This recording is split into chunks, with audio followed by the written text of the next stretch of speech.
RPG horror. It's a genre that either brings you back to a time when the average indie horror game looked something like this, or you get levels of shell shock from some of the most terrifying things on the internet. Inches fell. I swear if I had a nickel for every time there was an indie RPG with disturbing elements and a quirky art style, but with a fandom that has a problem with drawing incest, I'd have 2 nickels, which isn't a lot. But it's weird that it happened twice. This brings me to the main topic at hand. About a few days ago, I was on Edge looking for something small to play. It was like 2 in the morning and I needed something to wrap off the night. And I stumbled upon this short RPG called It's Not Me, It's My Basement. The title immediately caught my attention, so I decided to give it a try. Little did I know that this small game completely shattered my expectations and put itself along my list of favorite horror RPGs. And here's the surprisingly disturbing story behind It's Not Me, It's My Basement. Play as Embry, a small blonde child with dirty stained clothes who seemingly lives alone. From the very beginning, we get signs that something bad must have happened to her parents, and one task: make breakfast and feed them. Before you even have time to ask yourself who is this them, you see the disappointing state that Embry lives in. The house is abandoned, multiple interactions are in a sad, melancholy tone, the kitchen looks dirtier than the average rural Balkan house that your relatives are fighting over. Heck, if you interact with this plastic plant, it mentions that if it was real, it would have been dead a long time ago, which just comes to show just how long Embry must have lived in this state. We are also told that the food is low, which will continue throughout the whole game, as the food is never at a sustainable level for Embry and whatever they are feeding. Entering the living room, we see a locked door. Interacting with it, Embry throws the sandwich we had just made before the whole house starts shaking. That's mildly unsettling. After this, we are tasked with getting more food. Stepping outside, we just see how run down this place truly is. The grass is a dead grey, the swing is partially broken, and the water looks like the perfect hotspot for deadly diseases. At the market we successfully get jelly and bread but no meat for the third time in a row. The merchants display concern for Embry and her supposedly sick parents. We also get a concerning notice that Embry has been wearing the same clothes for 3 weeks at this point, so she probably smells like the average redditor. Once we get back home, we start making dinner for whatever is behind that locked door. Embry talks about how hard things have been getting since there's only so much food she can ask before people will start throwing questions, and how the thing in the basement has gotten more and more hungry. With a blink and you miss it mention that you eat so much now. Keep this in mind for later. After dinner we go immediately straight to bed. No dinner for us at all. We get a dream about gardening with Embry and their mom before it completely goes the unsettling route with the mom getting decapitated. We wake up in the middle of the night because of the basement fella banging on the door. We get the choice to either feed it or just go back to sleep. The choice is not important, but it should be mentioned that Embry fears that they will be devoured if they don't feed the monster. The next day we need to make breakfast for the monster again, but also do some chores. We also learned that today marks 4 months since everything in Embry's life went completely downhill, and that the monsters in the basement allegedly ate their parents. And another notice of how hard life has been ever since that day. We do get this cute shot of Embry reading a book, which tells me that they 100% don't have TikTok brain rot. This is interrupted by more banging on the door, as whatever is in the basement means both Embry's parents and Embry's voice, trying to manipulate them to open the door. It also says some things that are quite interesting. Take a look.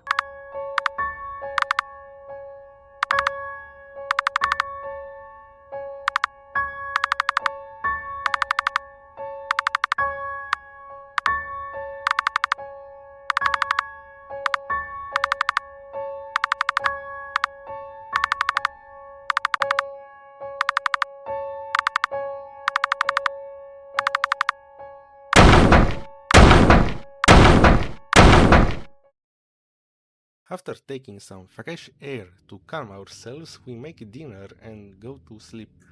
We get another dream of painting with our dad before it shifts to showing the two paintings, a figure cowering in fear and a monster. We once again get awakened by more banging, and it's the same thing as last night, but take notice of the small line that in order to feed the monster, Embry has been eating less and less. The next day we are forced to once again go shopping, and we are seemingly slightly forced to meet a doctor. This is Dr. D. Light, and he's such a delightful and charming character that shows quite the compassion and worry for Embry and their parents. Embry, despite not wanting to, eventually shows the doctor the locked door only to realize the key is missing. They find it in the toy box, but Embry freaks out because they have no memory of putting it there. After opening the door, the doctor wants to go in, and this scene plays out.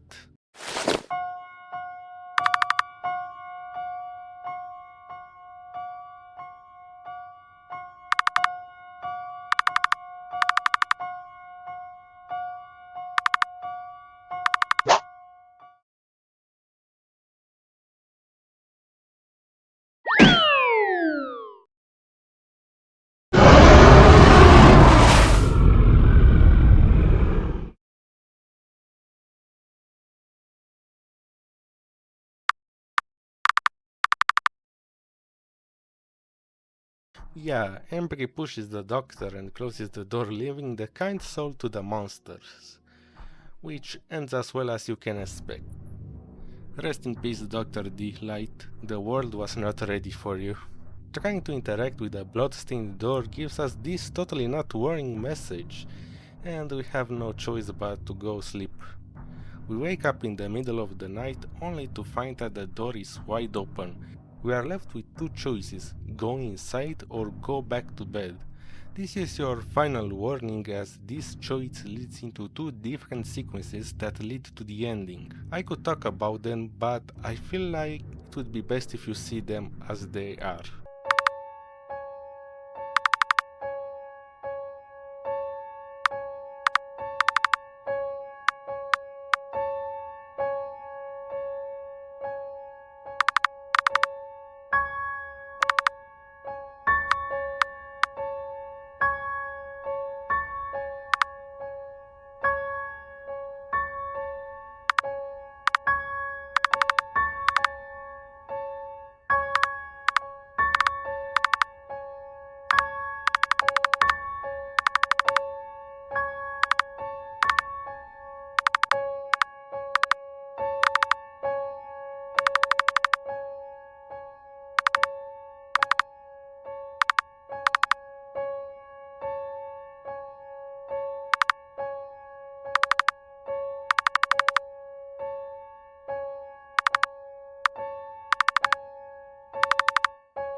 After either being confronted by the dead doctor or facing ourselves, you are left with no choice. It's gone long enough. It needs to end. We go downstairs and watch as Embry goes inside the basement, never to be seen again. And the game just ends right here. So, what really happened here?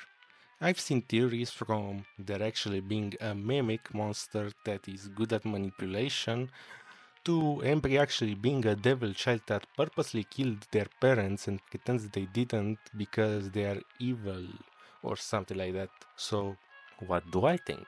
My theory is that Embry killed their parents by accident. It could be because they did something traumatizing to Embry that led to them snapping and in a rage pushing their parents down the stairs, leading to their deaths. Embry thinking it was monsters that killed them in order to distance themselves from this. The monster that ate the parents, I personally think that's Embry potentially eating their bodies as starvation started to settle in, especially knowing that they don't know how to use an oven.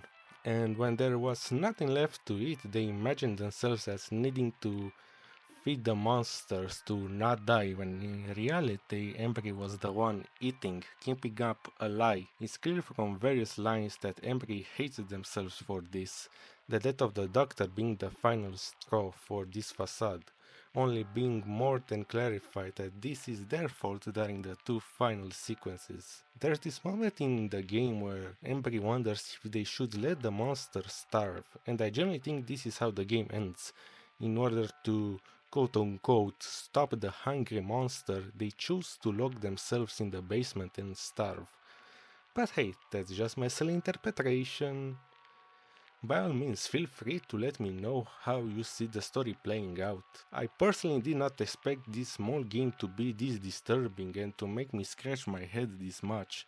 And I do mean a small game, you can easily finish it in under 30 minutes. The confrontation with your doppelganger has to be my favorite moment in the whole game. It's intense and unsettling in all the best ways. I generally recommend playing this wonderful game.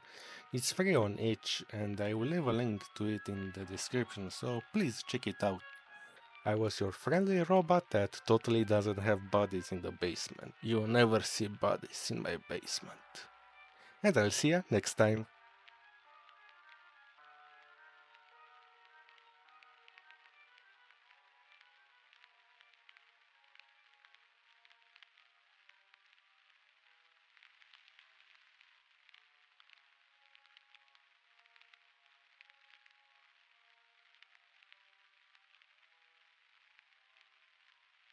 Oh yeah, there's a cameo in this other game called Scare where you can see Embry, their mom and the doctor together, so this just makes me think that in another timeline the parents divorce and the doctor becomes Embry's stepdad after marrying the mom, which is a big W in my opinion. We need more Dr. D Light. We need more of him, he's the best character.